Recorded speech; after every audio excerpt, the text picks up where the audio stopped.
일본 음식값은 뉴욕의 3분의 1, 고품질, 저렴한 가격. 일본 뉴스. 4월 24일 뉴욕 애완시장에서는 엔저가 한층 더 가속화되어 시세는 한때 1달러당 155엔 37전까지 하락해 1990년 6월 이후 34년 만에 가장 낮은 수준이 됐습니다. 애완시장에서는 투기꾼 등도 가세해 엔화 매도를 부추기고 있어 더 떨어질지도 모른다며 지켜보고 있습니다. 엔저 여파는 일본 관광산업에도 영향을 미치고 있습니다. 일본 정부 관광국이 4월 17일에 발표한 2024년 3월 한 달간 일본을 방문한 외국인 관광객은 308만 1600명으로 월 단위로 사상 최고였던 2019년 7월의 299만 명을 넘어섰습니다. 1분기의 누계에서도 855만 8100명으로 사상 최고입니다. 외국인 관광객 급증은 이들의 소비액 증가로도 이어져 1분기 소비액은 2019년 동기 대비 52% 증가한 1조 7505억 엔으로 분기 기준 사상 최고를 기록했습니다. 이렇게 일본 내수 시장을 외국인 관광객들이 끌고 나가자 일본 방송에서는 연일 외국인 관광객들에게 마이크를 들이대고 일본 찬양을 유도하는 방송을 경쟁적으로 보여줍니다. 환하게 웃으면서 일본에 와서 놀란 것 중 하나가 가격이라는 여성, 명품 쇼핑 가방을 들고 환하게 웃으면서 가격이 싼 데다 편리한 곳이 일본이라고 감탄하는 여성을 보여줍니다. 한 남성은 사람들이 상냥하고 예쁘고 음식도 쇼핑도 모든 것이 최고라고 합니다. 방송에서는 일본의 저렴함과 좋은 서비스를 강조합니다. 미국에서 온 남성은 술 한 잔에 3,000엔이지만 일본에서는 1,000엔밖에 안 한다고 합니다. 호주에서 온 일가족은 I love Japan이라고 합니다. 라멘에 대한 찬사도 이어집니다. 미국에서 온 신혼부부는 이치란 라멘을 먹었는데 1,000엔밖에 하지 않는다고 놀랍니다.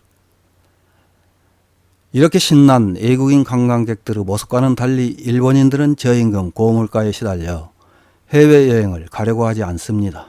2023년 일본을 방문한 우리나라 관광객이 617만 5,768명인데 반해 우리나라를 방문한 일본인 관광객은 231만 6천여 명에 불과했습니다.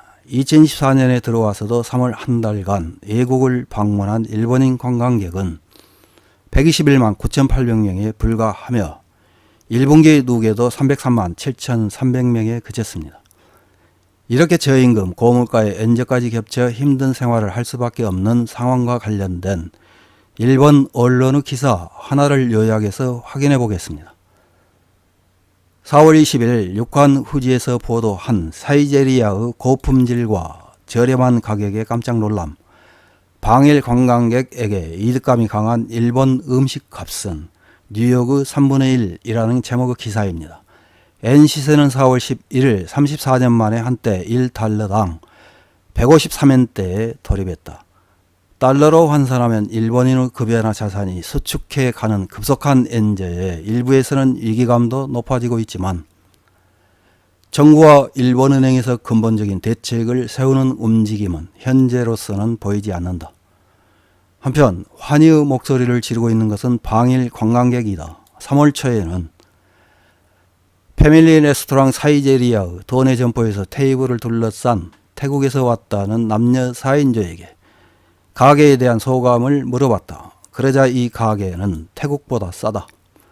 꼭 방콕에도 입점했으면 좋겠다. 이 맛에 어떻게 이렇게 싸게 할 수 있는지 신기하다고 말하며 한결같이 가격의 저렴함을 강조했다. 일주일간의 일본 체류 중에 사이제리아를 이용한 것은 이때가 세 번째라고도 했다. 그들은 당초 싱가포르로 여행을 갈 예정이었다. 그러나 일주일간 체류하게 되면 항공권 요금을 합해도 일본으로 여행하는 것이 싸다는 것을 알고 행선지를 변경했다고 한다. 인플레이션이 가속화되고 있는 나라의 방문객에게는 일본은 더욱 이득감이 강한 체류지인 것 같다. 4월 초 뉴욕에서 여행을 온 지인에 따르면 팁이 필요 없는 것을 감안하면 음식점은 뉴욕의 3분의 1 정도라고 한다. 그는 일본에 대해 생활 수준은 높은데 물가가 억제되고 있는 대단한 나라라고 칭찬했다. 얼마 전에 뉴욕에 출장 갔을 때 하나에 약 3,000엔인 별로 특별한 것도 없는 햄버거를 큰맘 먹고 주문한 나는 미묘한 기분이었다. 그는 일본을 부담 없이 여행할 수 있지만 일본인은 그 나라에서 높은 물가에 떨고 있다. 이것을 격차라고 하지 않고 뭐라고 할까? 한때 일본 기업의 대부분은 저렴한 인건비를 목적으로 생산 거점 등의 해외 이관을 진행해 왔다. 그러나 급속한 인재로 인해 아시아 지사의 현지 채용 사원과 일본 본사 채용 사원의 경제적 입장이 역전되는 현상도 일어나고 있다고 한다. 관련 기사에 달린 일본 네티즌들의 댓글 몇 개를 확인해보고 마치겠습니다. 첫 번째 댓글입니다. 엔젤을 한탄할 뿐만 아니라 좀 더 장점을 누리는 방향으로 생각할 수 없는 것인가. 확실히 수입품은 고공행진을 하고 있지만 수출 무역으로 돈을 버는 업계도 있다. 좀 더 긍정적으로 살자. 다음 댓글입니다. 일본의 아르바이트비는 시급 1,000엔, 미국은 3,000엔이다. 그만큼 베이스가 다르기 때문에 싸게 느끼는 것은 당연하다고 할까? 일본은 일하지만 가난한 사람이라는 것입니다.